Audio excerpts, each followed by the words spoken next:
I know you all have questions about Cupid, and we're gonna get to that tomorrow, but today we're gonna talk about a topic that I'm personally very excited about, which is comparing the new Hydra's Lament to Jotun's Wrath.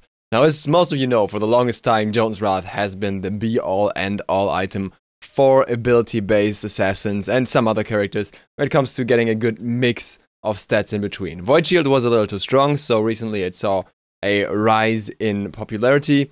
So for a while we didn't see as much of Jotun's Wrath, but with Void Shield being nerfed and all that stuff, it's very likely that Jotun's Wrath will return to its old position as the secondary item on most ability-based characters. Now, at the same time, Jotun's Wrath isn't the only item that was affected by this patch. Hydra's Lament got a buff.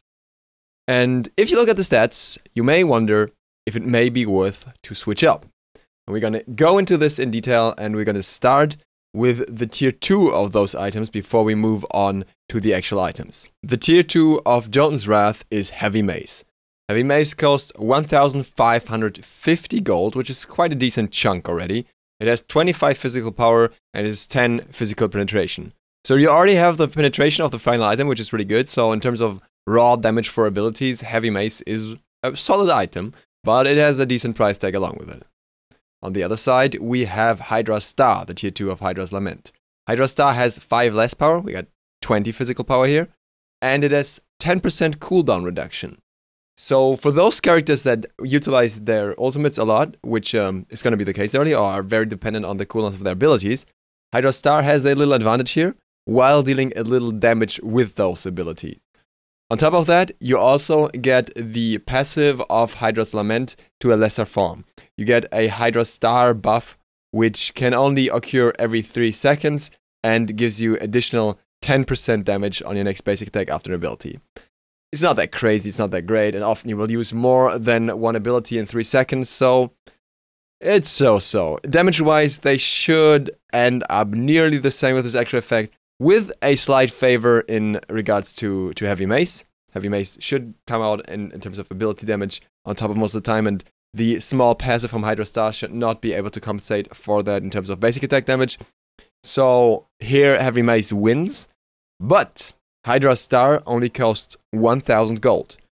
Some people for a while actually built Hydrastar as a starter item instead of Bamba's Mask on Thanatos, just because it has such strong potential for early aggression with that power and cooldown reduction for such a cheap price.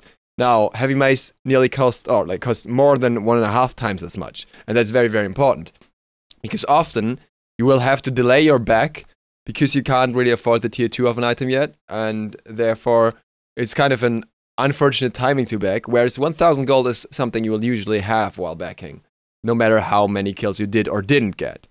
So while the damage of Heavy Mace in the end is slightly higher, I would still favor Hydrastar in regards to how much it offers for that price tag and how accessible it is. Especially the value of early cooldown reduction cannot be stressed enough, as it is so beneficial for both setting up ultimates as well as using your abilities more effectively to kill someone, but also to get away better, which is something where you don't need the extra damage for. And with that, let's move on to the direct comparison between Jotun's Wrath and Hydra's Lament. Now, I have listed all the stats here in direct comparison, so you have an overview of what's there. So the easiest stat to compare here is power. Both now offer 40 power. Very simple, very straightforward. In terms of cooldown reduction, they're kinda close. Jotun's Wrath provides you with 20% cooldown reduction, Hydra's Lament has 15%, 5% less. Not all that significant in my opinion. In regards to flat penetration, Jotun's comes out on top. Jotun's has 10 flat penetration, while Hydra's has absolutely 0. In regards to mana, things are a bit weird. Jotun's Wrath has flat mana, so you have 150 mana, which is a decent amount for abilities. Hydra's Lament worked with MP5, so mana per 5 seconds. I don't know why the value is 5 seconds, but whatever, we're just gonna work with this. And if we stack that up to 10 seconds, you get 25 mana per 10 seconds, assuming that you have exactly below 50% of your base mana. I use this middle value because the lower your mana is, the more MP5 you get. So if you have really low mana, then you're gonna get a lot of mana back, but if you have high mana, then you're hardly gonna get anything back. Similar to Bluestone in its original state, if anyone remembers. So based on the assumption that we're talking about 25 mana per 10 seconds, so right, like slightly below 50% of your mana, you would get 150 mana per minute. That would mean that you would need exactly 1 minute for HYDRA'S Lament to be worth more than JOTUN'S Wrath in regards to mana, as long as you're not backing. So, in essence, if you back every 2 minutes, then HYDRA'S Lament should already be worth more than JOTUN'S Wrath in regards to mana, which should be the case most of the time. You shouldn't back all that often anyways. And also, you have to keep in mind that the less mana you have, the more effective HYDRA'S Lament's passive becomes. So if you spam your abilities more, then you're gonna get more out of HYDRA'S Lament. And this means you can clear camps faster because you can actually use 2 abilities, because in the end, it can benefit you to do so. In that regard, we have JOTUN'S working better in terms of damage due to the penetration, slightly better in terms of cooldown reduction, it's got 5% more, while HYDRA'S works a little better when it comes to mana. Now, we're not quite finished yet, because you have that passive of HYDRA'S, which gives you extra 30% damage on your basic attacks after using an ability. This is something that needs to be calculated. We get into that in a second, because it's a bit bigger block of numbers. Before we get to that, let's look at the prices though. JOTUN'S Wrath costs 2,440 gold. HYDRA'S Lament costs 2,150 gold. So you pay nearly 300 gold more for what JOTUN'S offers, and the question is that even worth it? Maybe if we were judging without the passive, then it would be. Penetration is a very valued stat, and it's not that accessible on lower tier items, so you could maybe think that it could be worth that extra 300 gold, waiting out and getting a weaker power curve with a tier 2 item of it as well. But let's look at the passive. The passive is, in my opinion, what makes Hydra so interesting now, because it's not as easy to calculate as anything else. If we look at the raw DPS values of these items, I'm just assuming we're talking about a level, I think it was 13 Hun Batz with both items in a build where he has Warrior Tabi, JOTUN'S Wrath or HYDRA'S, and then Brawler's Beatstick and Titan's Bane. So some more penetration on top of that. We would end up with 255 DPS for JOTUN'S Wrath versus 235 DPS for HYDRA'S. That's actually not too much of a difference. 20 DPS is, well, it's relevant, but it's not crazy. No one's gonna go all crazy about 20 DPS. And it looks similar against, or even worse for JOTUN'S against a target with high protections. If you have a target, like same target, this was an Odin without protection items, and now we have an Odin with protection items, having 177 physical protection, then JOTUN'S will deal 150 damage, has 150 DPS, whereas HYDRA'S and the other items have 142 DPS, 43 actually. That's because the more defense a target has, the less effective flat penetration becomes, and 10 flat penetration is quite a low value. So the more protection the enemy has, the more effective HYDRA'S is, especially in combination with Titan's Bane. Whereas JOTUN'S falls off and works better against squishies. But in the end, JOTUN'S will have a slight advantage when it comes to DPS, simply because of that 10 added raw pen.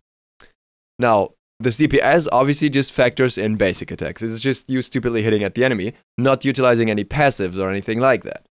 The moment you are able to do that, things tend to shift a little bit, and we'll get into this. So first I've ran this attack chain against an Odin. I've ran it with all the abilities that I had access to without the ult. So you do Hun Batz 1, you do a basic attack, Hun Batz 2, basic attack, and Hun Batz 3. And then the basic attack after that was one that crit, just to have a bit of that comparison as well, due to Hun Batz passive and all that stuff. I first ran the comparison with Boots plus just JOTUN'S Wrath or plus HYDRA'S, so you see the values here.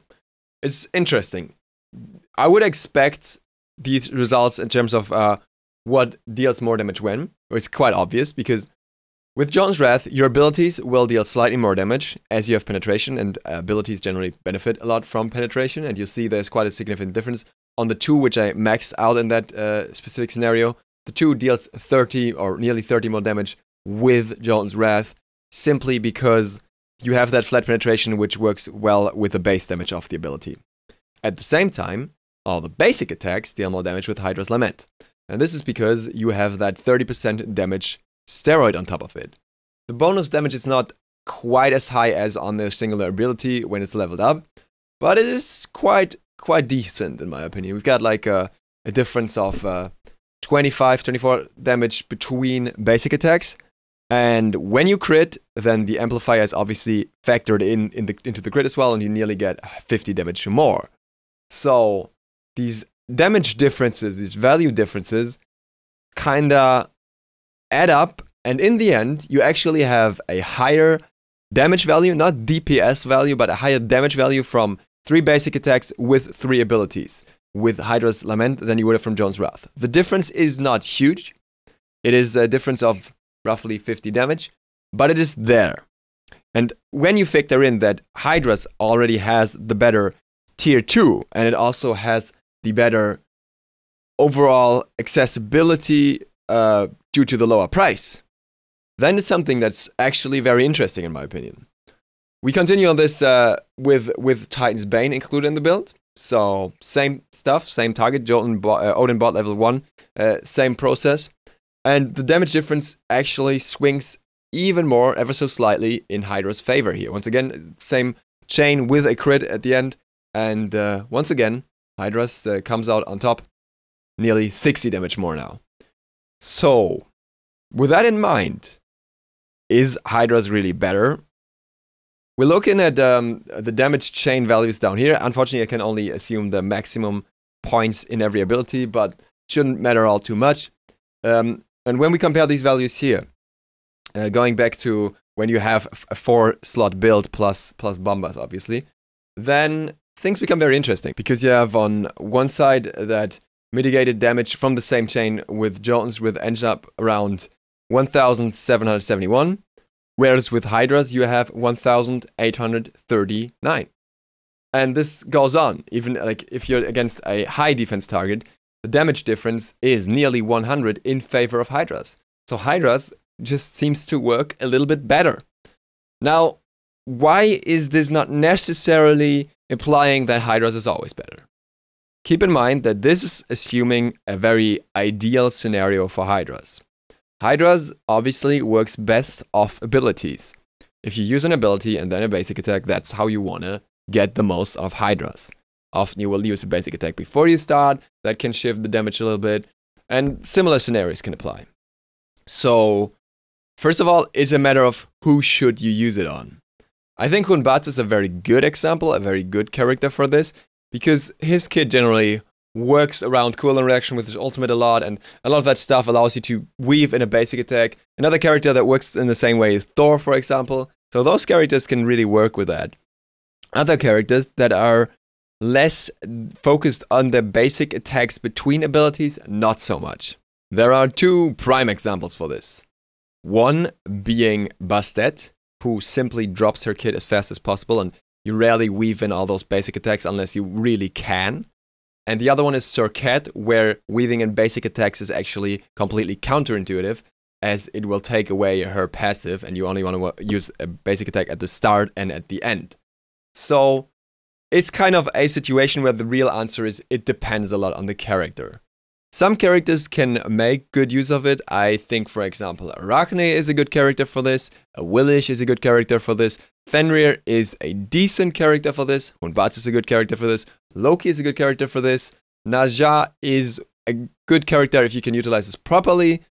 Nemesis, for example, I would say could be hard, but theoretically it should work. But in the end, there are other stats that might be more important for Nemesis, especially as she can often build into kin size. The penetration is very, very beneficial for her overall. So it's more arguable. Red Tosca can work with this. Susano can possibly work with this. Thanatos, I am not so sure. It could work, but then again, it's Thanatos at the moment anyways. And Thor can work with this. So this is the assassin branch that I think can make use of this item when utilizing it properly. But if you end up in a situation where you need to use a lot more basic attacks than those 3, then things can change again, because in the end, that kind of makes Hydra's Lament weaker. The more basic attacks you use outside of your abilities, the weaker it is. So that's why Arachne, for example, could be a bit more of an arguable case, because you're gonna lose a bit of damage on your basic attacks over the process of the whole thing going on. And if you're against a very tanky team, you probably, well, in the end, you really want neither of 2 items, because flat pen doesn't do much and the burst is not there. But I think most assassins are reliant enough on quick attack cancels and short burst for HYDRA'S Lament to work for them. And I think that the benefits from the price and the mana can actually be really good. So, in conclusion, I would say if you're confident in using the attack cancel or the basic attacks between your abilities often enough and not completely reliant on your ability damage only, then there's nothing that speaks against building HYDRA'S Lament. If you're a character that is very dependent on mana, then HYDRA'S Lament is probably the better choice for you because you can spend a lot more. I'm thinking especially of Awilix here who can just mount a lot more. In the games I've played today, I've experienced that the mana you're getting extra is actually quite a lot. I almost never ran out of mana, so it's definitely worth picking it up in that regard, which I think already makes HYDRA'S Lament a lot more favorable than before. Should you build both? Maybe. If you think you need a lot of early cooldown reduction and you want to get it that way, then it's not a bad choice to actually go for both items. I would probably get Hydra's in that case first. It is probably not the most beneficial combination unless you're really mana hungry.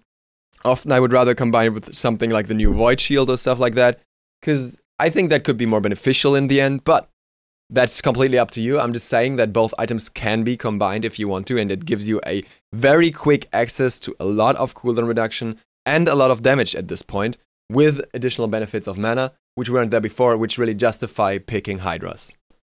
With that, jump into your games, try it out, let me know how you go. Thank you guys for watching. See you for the next one tomorrow. We're going to talk about Cupid. Duke Sloth, out.